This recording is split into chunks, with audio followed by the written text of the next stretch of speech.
On the last episode, we started talking about Amazon's Alexa Plus and what that means for the shopping journey.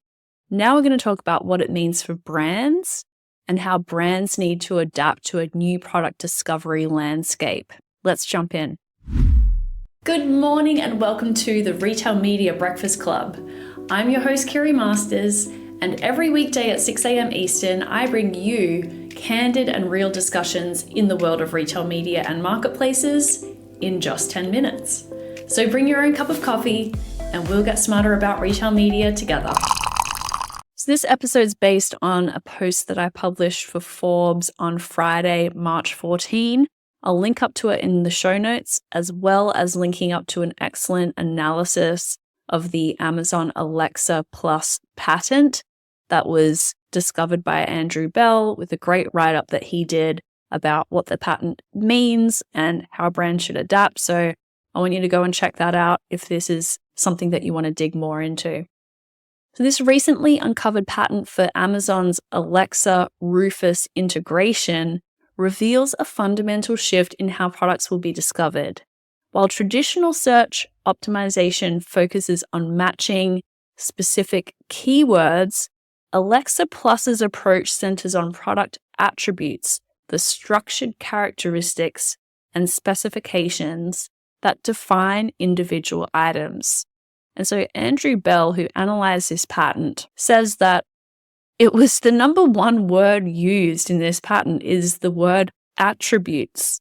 And what that means is each content item may have a set of attributes, with an attribute in turn being associated with an attribute value. So for example, if a content item is a mobile phone, its attributes may include color, operating system, memory size, processor type, storage capacity. So as I mentioned in my previous episode, the shopping journey is set to flip from find products, then research attributes, to first specify your attributes, then discover qualifying products. This is what the AI is so good at, is indexing all of these different attributes and serving up products that match your query, rather than you going through looking at product after product and trying to figure out, does this meet my needs? So for brands, this signals a critical change in content strategy. Success is going to depend on how thoroughly product attributes are documented and structured, rather than simply including the right keywords in titles and bullet points. So Alexa is able uniquely, really, to answer broad questions, unlike our shopping patterns of the present, which are very keyword driven, brand specific, product specific, challenge specific. Alexa can answer questions like, how many watts does an RV microwave use? And pull in all of the different RV microwaves, figure out what is the range of watts that they use and provide an answer. Or can I put plastic dishes in a dishwasher? Going to go and look at all the different plastic dishes products and their attributes and figure out what percentage of those plastic dishes say that they are dishwasher safe. And then Alexa can, or Rufus as well, since they're both using the same system, can surface a relevant result. So what does this create? Some key imperatives for brands. First of all is complete all attribute fields. This one is so obvious, but it hasn't really been a priority for a lot of brands. Going forward, you're going to want to thoroughly populate all relevant product fields, including the optional ones. Missing attributes could mean exclusion from Alexa's or Rufus's answers. The second one, I'm in two minds about it really, is to use everyday language. So there's a school of thought which is that incorporating common terms and natural language in product descriptions becomes crucial because the system's going to extract terms from conversational queries.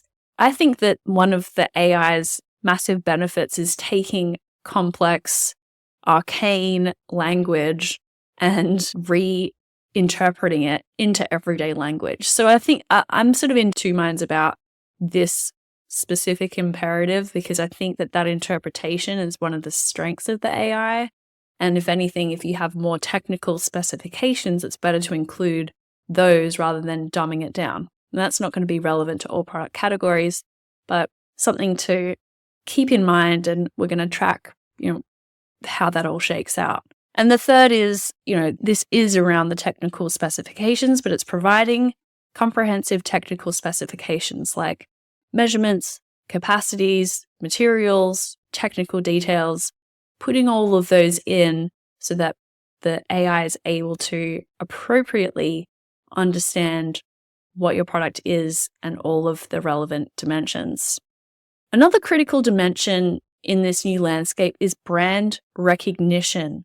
In traditional visual interfaces, products can attract attention through images, through badges, through prominent placement. In voice interactions, brands must be specifically requested to stand out. And this comment comes from Cara Bab, who is an e-commerce consultant and a former Amazonian. And she says, it's the difference between a customer saying, Alexa, buy electrolytes on Amazon versus Alexa, buy Plink electrolytes on Amazon, right? So asking for the brand by name will add those Plink branded electrolytes to your cart versus, whatever Amazon's choice is for electrolytes. So this creates a dual imperative, which is optimizing product content for Amazon's AI systems while simultaneously building brand recognition outside of the platform. And here's where Cara makes a great point.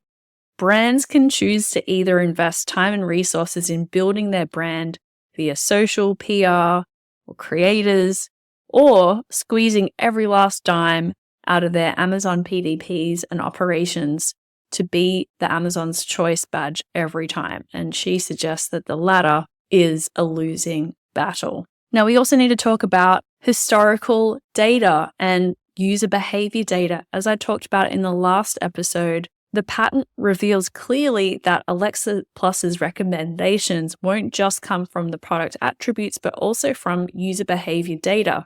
According to Andrew Bell, who analyzed the patent, the system considers historical transactions that would include purchases of the plastic dishes in this case, instances of plastic dishes being added to the cart, virtual shopping cart, add to cart rate, purchase rate, and then searches related to plastic dishes. So this is sort of like the clickstream data that was surfaced in the Rufus patent that shows products with a strong historical performance over time have an advantage in product recommendations, which could create a bit of a challenge for newer listings.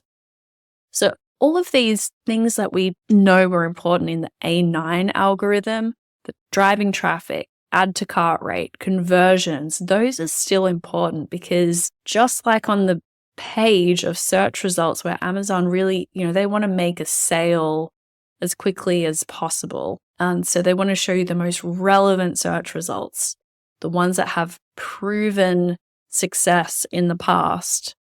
And it's going to be the same way with Alexa as well. They're going to want to present you with a product option that has proven results. So this is going to create a bit of a barrier for newer product listings and give an edge to products that have been proven performers. All right, let's bring this home. What are the things that brands should do to prepare for voice-powered discovery? So first of all, audit those product listings for attribute completeness, making sure that everything that is possible to complete, that you have completed. Paying special attention to technical specifications, materials, usage instructions, and frequently asked questions. Number 2, optimize for conversational language. Again, I don't see a harm in doing this necessarily, but I think that, if you can incorporate everyday phrases and questions that people might ask verbally, it can't hurt. Number 3 is test your brand's voice presence. So, this is like walking the store. Actively test how brand and products appear in voice interactions. Ask Alexa questions related to your product category.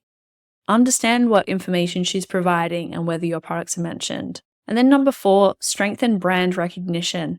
So if you want a customer to be asking for your brand by name and not just serving up Amazon's choice, you need to be building brand awareness and recall through other methods, through PR, through social media, etc. When consumers specifically request your brand by name, you bypass the algorithm's choice of which product to recommend. Now, finally, what about ads? Ads was not something that came up in the patent, but we certainly have seen a lot of ads showing up on Rufus in beta format. So this is a placeholder for now, but with everything Amazon, I think we should expect the appearance of ads sooner rather than later. That's it for now. This is an emerging technology. We're all watching to see what happens here, and I'll certainly be returning to the topic of Amazon's Alexa Plus in future episodes, so make sure you're subscribed. Well, that is it for today. I hope you enjoyed this episode of the Retail Media Breakfast Club. We meet here every day at 6 a.m. Eastern. So be sure to subscribe and get your daily dose of insights, trends, and hot takes in the world of retail media and marketplaces.